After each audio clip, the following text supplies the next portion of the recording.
Hi hello ನಮಸ್ತೆ welcome to my YouTube channel. ಎಲ್ಲರೂ ಹೇಗಿದ್ದೀರಾ? ಎಲ್ಲರೂ ತುಂಬಾ ಚೆನ್ನಾಗಿದ್ದೀರಾ ಅಂತ ಅಂದ್ಕೊಂಡು ನೋಡಿರಿ, ನಾವು ಕೂಡ ಸೂಪರಾಗಿದ್ದೀವಿ ಸ್ನೇಹಿತರೆ. ನಾನಂತೂ ಇವತ್ತು ಸಖತ್ತಾಗಿರೋಂಥ ಒಂದು ರೆಸಿಪಿನ ತೊಗೊಂಡು ಬಂದಿದ್ದೀನಿ. ಅದು ಯಾವ ರೆಸಿಪಿ ಅಪ್ಪ ಅಂತಂದ್ರೆ ನುಗ್ಗೆ ಸೊಪ್ಪಿನ ವಡ ರೀ. ತುಂಬ ಅಂದರೆ ತುಂಬ ಚೆನ್ನಾಗಾಗುತ್ತೆ ನುಗ್ಗೆ ಸೊಪ್ಪಿನ ವಡ. ಈ ನುಗ್ಗೆ ಸೊಪ್ಪಿನ ವಡ ಯಾವ ರೀತಿ ನಮ್ಮ ಮನೆಯೊಳಗೆ ನಾವು ಮಾಡ್ತೀವಿ ಅಂತ ನಿಮ್ಮ ಕೂಡ ಶೇರ್ ಮಾಡ್ಕೊತೀನಿ. ಹೋಗಿ ನೋಡ್ಕೊಂಡು ಬರೋಣ ಬನ್ನಿ ಸ್ನೇಹಿತರೆ. ಅದಕ್ಕಿಂತ ಮುಂಚೆ ಹೊಸಬ್ರು ಯಾರಾದರೂ ವಿಡಿಯೋ ನೋಡ್ತಾ ಇದ್ದೀರಪ್ಪ ಅಂದ್ರೆ ಪ್ಲೀಸ್ ನಮ್ಮ ಚಾನಲ್ನ ಸಬ್ಸ್ಕ್ರೈಬ್ ಮಾಡಿಕೊಂಡು ಸಪೋರ್ಟ್ ಮಾಡಿರಿ. ಹಾಗೆ ಒಂದು ಶೇರ್ ಮಾಡಿರಿ, ಹಾಗೆ ಒಂದು ಲೈಕ್ ಮಾಡಿರಿ. ಇವಾಗ ಹೋಗಿ ನೋಡ್ಕೊಂಡು ಬರೋಣ ಬನ್ನಿ ಸ್ನೇಹಿತರೆ. ನೋಡಿರಿ ಸ್ನೇಹಿತರೆ, ನುಗ್ಗೆ ಸೊಪ್ಪಿನ ವಡ ಮಾಡೋದಕ್ಕೆ ನಾನಿಲ್ಲಿ ನುಗ್ಗೆ ಸೊಪ್ಪನ್ನ ತೊಗೊಂಡಿನಿ. ಆಲ್ರೆಡಿ ಇದನ್ನು ಕ್ಲೀನ್ ಮಾಡಿ ಇಟ್ಕೊಂಡಿದ್ದೀನಿ ರೀ. ಸೋಸಿ ಕ್ಲೀನ್ ಮಾಡಿ ತೊಗೊಂಡಿದ್ದೀನಿ. ಇಲ್ಲಿ ನುಗ್ಗೆ ಸೊಪ್ಪು ತೊಗೊಂಡಿನಿ, ಕೊತ್ತಂಬರಿ ಸೊಪ್ಪು ಮತ್ತು ಸ್ವಲ್ಪ ಇಲ್ಲಿ ಕಡಲೆಬೇಳೆ ತೊಗೊಂಡಿನಿ ರೀ, ಮತ್ತು ಉದ್ದಿನಬೇಳೆ, ಹಸಿಮೆಣ್ಸಿನ್ಕಾಯಿ ತೊಗೊಂಡಿನಿ ರೀ. ಇಲ್ಲಿ ಹಸಿ ಎಲ್ಲ ಸಣ್ಣದಾಗಿ ಕಟ್ ಮಾಡಿ ಇಟ್ಕೊಂಡೀನಿ, ಮತ್ತು ಸ್ವಲ್ಪ ಬೆಳ್ಳುಳ್ಳಿನ ತೊಗೊಂಡೀನಿ, ಜೀರಿಗೆ, ಅಜ್ವೇನ, ಕೊತ್ತಂಬರಿ ಸೊಪ್ಪು. ಇದು ಇಷ್ಟನ್ನು ನಾನು ನುಗ್ಗೆ ಸೊಪ್ಪಿನ ವಡ ಮಾಡೋದಕ್ಕೆ ತೊಗೊಂಡಿನಿ. ನೋಡಿರಿ, ನಾನಿಲ್ಲಿ ಒಂದು ಪಾತ್ರೆ ತೊಗೊಂಡೇನಿ ರೀ. ಇದು ಇಷ್ಟನ್ನು ನಾನು ಹಾಕೋತೀನಿ ಸ್ನೇಹಿತರೆ. ಈ ಕಡಲೆಬೇಳೆ ಬೇಕಿದ್ರೆ ನೀವು ನೆನೆ ಹಾಕಿ ಇನ್ನೂ ಜಾಸ್ತಿ ಕೂಡ ಹಾಕೋಬೋದು. ಅಂದ್ರೆ ಸ್ವಲ್ಪ ನೀರು ಹಾಕಿ ನೆನೆ ಹಾಕಿಬಿಟ್ಟು ಸ್ವಲ್ಪ ತರಿಯಾಗಿ ರುಬ್ಕೊಂಡು ಹಾಕೋಬೋದು ರೀ. ಜಾಸ್ತಿ ಬೇಕಂದ್ರೆ ಜಾಸ್ತಿನೂ ಸೇರಿಸ್ಕೋಬೋದು ರೀ. ಇವಾಗ ನಾನು ಇದಿಷ್ಟು ಹಾಕ್ಕೊಂಡೆ. ಇದಕ್ಕೆ ನೋಡ್ತಾ ಇರ್ಬೋದು, ಇಲ್ಲಿ ಸ್ವಲ್ಪ ಕಡಲೆ ಹಿಟ್ಟು ತೊಗೊಂಡಿನಿ. ಒಂದು ಅರ್ಧ ಬಟ್ಲ ಆಗಷ್ಟು ಕಡಲೆ ಹಿಟ್ಟನ್ನ ಸೋಸಿ ತೊಗೊಂಡಿದ್ದೀನಿ ರೀ. ಇದು ಕಡಲೆ ಹಿಟ್ಟನ್ನ ಹಾಕ್ಕೊಳ್ಕತ್ತೀನಿ ನೋಡಿರಿ. ಇವಾಗ ಕಡಲೆ ಹಿಟ್ಟು ತೊಗೊಂಡಿರೋಂಥ ಬಟ್ಲದೊಳಗೆ ನಾನು ಸ್ವಲ್ಪ ಗೋಧಿ ಹಿಟ್ಟು ಕೂಡ ಇಲ್ಲಿ ತೊಗೊಂಡಿದ್ದೀನಿ ನೋಡಿರಿ. ಸ್ವಲ್ಪ ತೊಗೊಂಡಿನಿ ಗೋಧಿ ಹಿಟ್ಟು. ಈ ಗೋಧಿ ಹಿಟ್ಟಿನ ಬದಲಾಗಿ ನೀವು ಅಕ್ಕಿ ಹಿಟ್ಟು ಕೂಡ ಹಾಕೋಬೋದು ರೀ. ನಾನು ಇಲ್ಲಿ ಅಕ್ಕಿ ಹಿಟ್ಟು ಖಾಲಿ ಆಗೈತಿ, ಗೋಧಿ ಹಿಟ್ಟು ಹಾಕ್ಕೊಂಡಿನಿ. ಗೋಧಿ ಹಿಟ್ಟು ಹಾಕೊಂಡ್ರು ಕೂಡ ಚೆನ್ನಾಗಿ ಬರುತ್ತೆ ರೀ, ಅಕ್ಕಿ ಹಿಟ್ಟು ಹಾಕೊಂಡ್ರು ಕೂಡ ಚೆನ್ನಾಗಿ ಬರುತ್ತೆ. ಇವಾಗ ನೋಡಿರಿ, ಕಡಲೆ ಹಿಟ್ಟು ಸ್ವಲ್ಪ, ಗೋಧಿ ಹಿಟ್ಟು ಸ್ವಲ್ಪ ಹಾಕ್ಕೊಂಡು ಇದನ್ನು ಚೆನ್ನಾಗಿ ನಾವು ಮಿಕ್ಸ್ ಮಾಡ್ಕೊಳ್ಳೋಣ ರೀ. ಈ ರೀತಿ ಇದನ್ನು ಮಿಕ್ಸ್ ಮಾಡಿಕೊಂಡು ಇದಕ್ಕೆ ಹಸಿ ಮೆಣಸಿನ್ಕಾಯಿ ಹಾಕೊಂಡಿನಲ್ರಿ, ನಾ ಅಚ್ಚ ಖಾರದ ಪುಡಿನೂ ಕೂಡ ಹಾಕೋತೀನಿ ರೀ ಇದಕ್ಕೆ. ಇವಾಗ ಇದಕ್ಕೆ ಉಪ್ಪು, ಒಂದು ಚಿಟಿಕೆ ಅರಿಶಿನ ಮತ್ತು ಅಚ್ಚ ಖಾರದ ಪುಡಿ ಹಾಕೋತೀನಿ ನೋಡಿರಿ. ನಾನು ಈ ರೀತಿ ಮಿಕ್ಸ್ ಮಾಡ್ಕೊಂಡೆ ನೋಡಿರಿ. ಇವಾಗ ನೋಡಿರಿ, ಸ್ವಲ್ಪ ಅಚ್ಚ ಖಾರದ ಪುಡಿ ಹಾಕ್ಕೊಂಡಿದ್ದೀನಿ. ಇವಾಗ ರುಚಿಗೆ ತಕ್ಕಷ್ಟು ನೋಡಿಕೊಂಡು ಉಪ್ಪು ಹಾಕ್ಕೊಂಡು, ಮೇಲೆ ಹಾಕೋಕೆ ಹೋಗ್ಬಾರ್ದು ರೀ, ತುಂಬ ಜಾಸ್ತಿ ಆಯಿತು ತಿನ್ನೋಕ್ಕೆ ಆಗೋಲ್ಲ. ಉಪ್ಪು ಹಾಕ್ಕೊಂಡಿನಿ, ಖಾರ ಹಾಕ್ಕೊಂಡಿನಿ, ಒಂದು ಚಿಟಿಕೆಯಷ್ಟು ಅರಿಶಿನ ಹಾಕ್ಕೊಳ್ಕತ್ತೀನಿ ನೋಡಿರಿ. ನೋಡಿರಿ, ಹಿಟ್ಟೇನು ತೊಗೊಂಡಿದ್ದು ನೋಡಿರಿ, ಕಡಲೆ ಹಿಟ್ಟು, ಗೋಧಿ ಹಿಟ್ಟು ಅದೇ ಬಟ್ಲದಾಗ ಸ್ವಲ್ಪ ಮೊಸರನ್ನ ತೊಗೊಂಡಿನಿ. ಸ್ವಲ್ಪ ಮೊಸರನ್ನ ನೀರು ಮಾಡಿ ತೊಗೊಂಡೀನಿ ರೀ. ಇದು ಸ್ವಲ್ಪ ಹಾಕ್ಕೊಂಡು ಕಲಸ್ಕೋಬೇಕ್ರಿ ನಾನು. ಇದನ್ನು ಇವಾಗ ನೀಟಾಗಿ ಕಲಸ್ಕೊಂಡು ತೊಗೊತೀನಿ ನೋಡಿರಿ.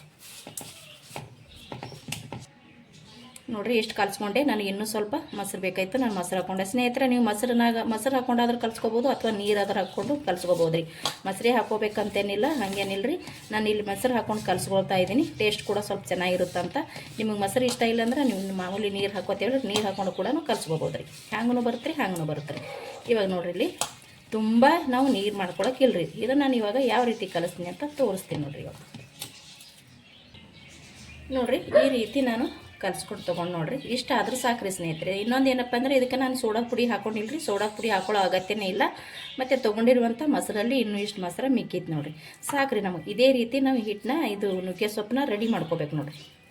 ಇದಕ್ಕೆ ಬೇಕಿದ್ರೆ ಸ್ನೇಹಿತರೆ, ನೀವು ಕಡಲೆಬೇಳೆ ಹಾಕ್ಕೊಂಡೇನಲ್ರಿ, ಬೇಕಿದ್ರೆ ಕಡಲೆಬೇಳೆ ತುಂಬ ಬೇಕಂದರೆ ನೀವು ಸ್ವಲ್ಪ ನೆನೆ ಹಾಕಿ ತರಿಯಾಗಿ ರುಬ್ಬಿ ಮಿಕ್ಸ್ ಮಾಡ್ಕೊರಿ. ಅದು ಕೂಡ ಟೇಸ್ಟ್ ಸಖತ್ತಾಗಿ ಬರುತ್ತೆ. ನಾನು ಇಲ್ಲಿ ಸ್ವಲ್ಪ ಹಾಗೇನೆ ಹಾಕ್ಕೊಂಡೇನಿ ರೀ, ಯಾಕಂದರೆ ಎಣ್ಣೆ ಒಳಗೆ ಫ್ರೈ ಆಗ್ತದಲ್ರಿ, ಚೆನ್ನಾಗಿರುತ್ತೆ.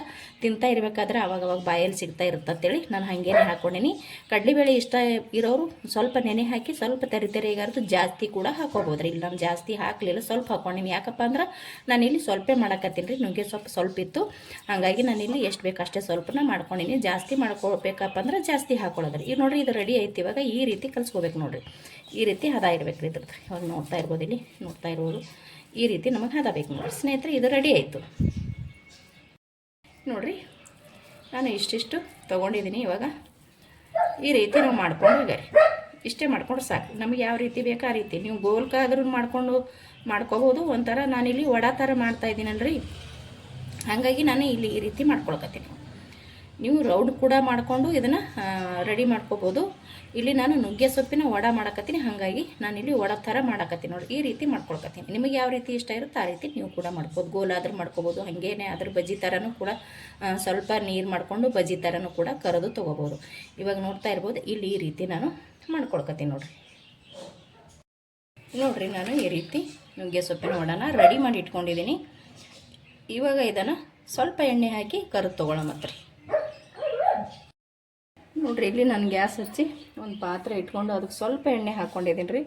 ನೀವು ತುಂಬ ಎಣ್ಣೆಯಲ್ಲೇ ಕರಿದು ತೊಗೋತೀನಿ ಅಂದರೆ ಎಣ್ಣೆ ಜಾಸ್ತಿ ಹಾಕ್ಕೊಂಡು ಎಣ್ಣೆಯಲ್ಲಿ ಕೂಡ ಕರಿದು ತೊಗೋಬೋದು. ನಾನು ಇಲ್ಲಿ ಸ್ವಲ್ಪ ಹಾಕ್ಕೊಂಡು ಶಾಲೋ ಫ್ರೈ ಥರ ಮಾಡ್ಕೋತೀನಿ ನೋಡಿರಿ. ಇವಾಗ ಸ್ವಲ್ಪ ಎಣ್ಣೆ ಬಿಸಿ ಅಲ್ರಿ ನೋಡಿರಿ. ಇವಾಗ ಸ್ವಲ್ಪ ಹಾಕಿ ನೋಡಿದೆ ನಾನು, ಎಣ್ಣೆ ಬಿಸಿ ಆಗೈತಿ. ಇವಾಗ ರೆಡಿ ಮಾಡಿ ಇಟ್ಟಿರುವಂಥ ಈ ನುಗ್ಗೆ ಸೊಪ್ಪಿನ ವಡಾನ ಒಂದೊಂದಾಗಿ ಬಿಟ್ಕೊಳ್ಳೋಣ್ರಿ. ನಾನು ಅವಾಗೆ ಹೇಳ್ದಂಗೆ ನೀವು ಎಣ್ಣೆ ಒಳಗಾದ್ರೂ ಕರಿದು ತೊಗೋಬೋದು, ಅಥವಾ ಈ ರೀತಿ ಸ್ವಲ್ಪ ಎಣ್ಣೆ ಹಾಕ್ಕೊಂಡು ಈ ರೀತಿನೂ ಮಾಡ್ಕೋಬೋದು. ನಿಮಗೆ ಯಾವ ರೀತಿ ಟೇಸ್ಟ್ ಅನ್ನುತ್ತೋ ಆ ರೀತಿ ನೀವು ಮಾಡ್ಕೊರಿ. ಇಲ್ಲಿ ನಾನು ನಾಲ್ಕು ಹಾಕ್ಕೊಂಡು ಕರೆದು ರೆಡಿ ಮಾಡಿ ತೊಗೋತೀನಿ ನೋಡಿರಿ. ನಾನು ಒಂದು ಸೈಡ ಹಾಕ್ಕೊಂಡಿದ್ದೆ ಅಲ್ರಿ, ತಿರುಗಿಸಿ ಹಾಕ್ಕೊಂಡಿನಿ. ಇವಾಗ ನಾನು ಒಂದು ಮೈ ಬೇಯಿಸಿ ಮತ್ತೊಂದು ಮೈ ತಿರುಗಿಸಿ ಹಾಕ್ಕೊಂಡೇನಿ ರೀ ಸ್ನೇಹಿತರೆ. ತುಂಬ ಅಂದರೆ ತುಂಬ ಚೆನ್ನಾಗಿ ಬರುತ್ತಾ, ಯಾವುದೇ ರೀತಿ ಪಾತ್ರೆಗೆ ಅಂಟೋದು ಇಲ್ಲ, ಮತ್ತು ಎಣ್ಣೆ ಒಳಗೆ ಬಿಡಿನೂ ಕೂಡ ಆಗಂಗಿಲ್ಲ ರೀ, ಸಖತ್ತಾಗಿರುತ್ತೆ. ಯಾಕಂದ್ರೆ ಸ್ವಲ್ಪ ನಾವು ಕಡಲೆ ಹಿಟ್ಟನ್ನ ಹಾಕ್ಕೊಂಡಿರ್ತೀವಲ್ಲ ರೀ, ಬಿಡೋ ಚಾನ್ಸೇ ಇರೋಂಗಿಲ್ಲ. ನೋಡ್ತಾ ಇರ್ಬೋದು ನೀವು ಇಲ್ಲಿ ತುಂಬಾ ಆರಾಮಾಗಿ ಮಾಡ್ಕೋಬೋದು, ಯಾವ ಟೆನ್ಷನ್ ಇಲ್ಲದೆ. ಮತ್ತು ಇನ್ನೊಂದು ಏನತ್ತ, ಸೋಡಾ ಪುಡಿ ಅಂತೂ ಹಾಕೊಳ್ಳೋಕ್ಕೆ ಹೋಗಬೇಡ್ರಿ. ಇದಕ್ಕೆ ಸೋಡಾ ಪುಡಿ ಇರಲಾರ್ದೇ ಇದು ಚೆನ್ನಾಗಿ ಗರಿಯಾಗಿರುತ್ತೆ. ತಿನ್ನಕ್ಕಂತೂ ಭಾಳ ಅಂದ್ರೆ ಭಾಳ ಟೇಸ್ಟ್ ರೀ. ಮೇಲ್ಗಡೆ ಎಲ್ಲ ಗರಿಯಾಗಿರುತ್ತೆ, ಒಳಗಡೆ ಸ್ಮೂತ್ ಇರುತ್ತೆ. ನೋಡ್ತಾ ಇರ್ಬೋದು ನೀವು ಎಷ್ಟು ಸಖತ್ತಾಗಿ ಬಂದದಂತ. ಇದಕ್ಕೆ ನುಗ್ಗೆ ಸೊಪ್ಪು ಮಾತ್ರ ಜಾಸ್ತಿ ಇರಬೇಕು ರೀ. ನಾವು ಹಾಕೊಳ್ಳೋ ಅಂಥ ಕಡಲೆ ಹಿಟ್ಟಾಗಿರ್ಬೋದು, ಅಕ್ಕಿ ಹಿಟ್ಟಾಗಿರ್ಬೋದು, ಗೋಧಿ ಹಿಟ್ಟಾಗಿರ್ಬೋದು, ಅದು ನಮ್ಗೆ ಸ್ವಲ್ಪ ಬೇಕು ರೀ. ನಮಗೆ ಬೇಕಾಗಿರೋದಿಲ್ಲಿ ಮೇನ ಹೆಚ್ಚಿಗೆ ಏನು ಬೇಕಪ್ಪ ಅಂದ್ರೆ ಜಾಸ್ತಿ ನುಗ್ಗೆ ಸೊಪ್ಪು ಬೇಕು ರೀ. ಮಾಡ್ತಾ ಇರೋದೇ ನುಗ್ಗೆ ಸೊಪ್ಪಿನ ವಡ ಅಲ್ರಿ. ಸಖತ್ತಾಗಿ ನುಗ್ಗೆ ಸೊಪ್ಪನ್ನ ಹಾಕೊಂಡು ಮಾಡಿರಿ. ತುಂಬ ಅಂದರೆ ತುಂಬ ಟೇಸ್ಟಿ ಇರುತ್ತೆ, ಸಖತ್ತಾಗಿನೂ ಇರುತ್ತೆ, ತುಂಬ ಈಸಿಯಾಗಿನೂ ಮಾಡ್ಕೋಬೋದು.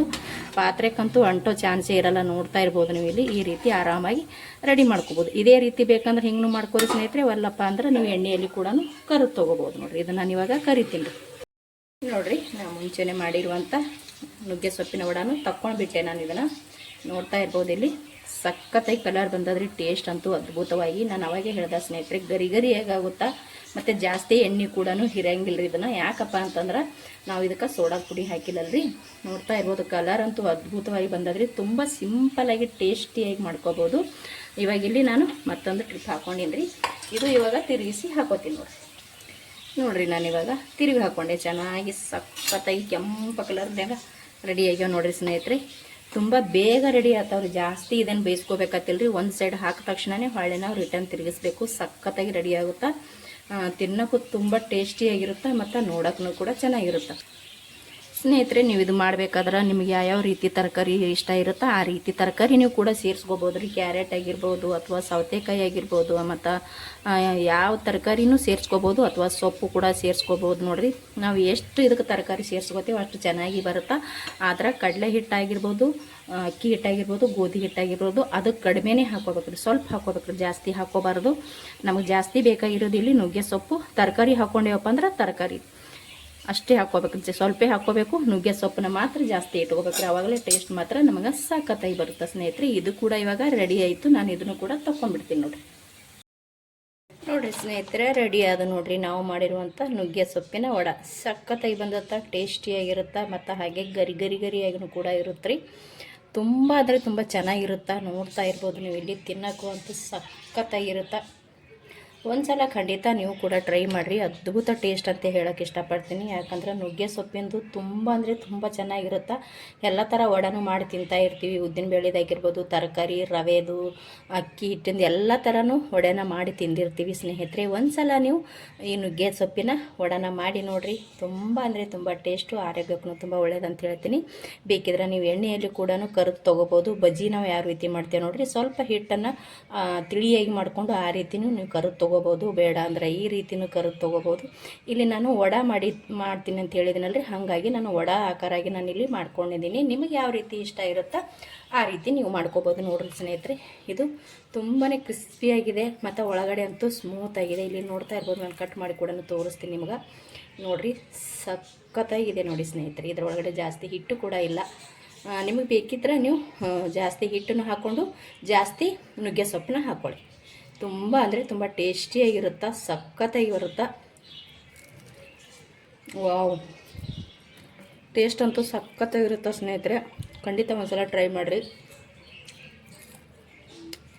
ನೋಡ್ತಾ ಇರ್ಬೋದು ಎಷ್ಟು ಗರಿಯಾಗಿದೆ, ಒಳಗಡೆ ಅಂತೂ ಸ್ಮೂತಾಗಿದೆ. ತಿಂತಾ ಇದ್ರೆ ತಿನ್ಬೇಕಂತಲೇ ಅನ್ನಿಸ್ತಾ ನೋಡಿರಿ ಸ್ನೇಹಿತರೆ. ಖಂಡಿತ ಹೇಳ್ತೀನಿ, ಭಾಳ ಅಂದ್ರೆ ಭಾಳ ಟೇಸ್ಟಿಕರ ಆಗುತ್ತೆ, ಸೂಪರಾಗಿರುತ್ತೆ ರೀ. ಒಂದು ತಿನ್ನಕ್ಕೆ ನಾವು ಶುರು ಮಾಡ್ದೇವು ಅಂದ್ರೆ ಖಾಲಿ ಆಗೋ ತನಕ ಬಿಡಂಗಿಲ್ಲ. ಅಷ್ಟು ಟೇಸ್ಟಿ ಇರುತ್ತೆ ನುಗ್ಗೆ ಸೊಪ್ಪಿನ ವಡ ರೀ. ನೋಡ್ತಾ ಇದ್ದರೆ ಬಾಯಲ್ಲಿ ನೀರೇ ಬರ್ತಾ ಇದೆ, ಅಷ್ಟು ಸಖತ್ತಾಗಿದೆ. ನೀವು ಒಂದು ಸಲ ಟ್ರೈ ಮಾಡಿ ನೋಡಿರಿ, ಖಂಡಿತ ಹೇಳ್ತೀರಿ ನೀವು ಕೂಡ ಚೆನ್ನಾಗಿದೆ ಅಂತ. ನಾವು ಮಾಡಿರುವಂಥ ಈ ನುಗ್ಗೆ ಸೊಪ್ಪಿನ ವಡ ನಿಮಗೆ ಇಷ್ಟ ಆಗಿತ್ತಂದ್ರೆ ಪ್ಲೀಸ್ ಒಂದು ಲೈಕ್ ಮಾಡಿರಿ, ಶೇರ್ ಮಾಡಿರಿ, ಹಾಗೆ ಒಂದು ಕಮೆಂಟ್ ಮಾಡಿರಿ, ಹಾಗೆ ಒಂದು ಲೈಕ್ ಮಾಡಿರಿ.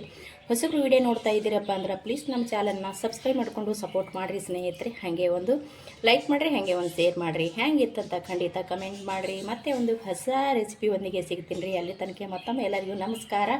ಇಷ್ಟೊತ್ತನ ವಿಡಿಯೋ ನೋಡಿದವರಿಗೂ ತುಂಬ ಹೃದಯದ ಧನ್ಯವಾದಗಳು. Thank you.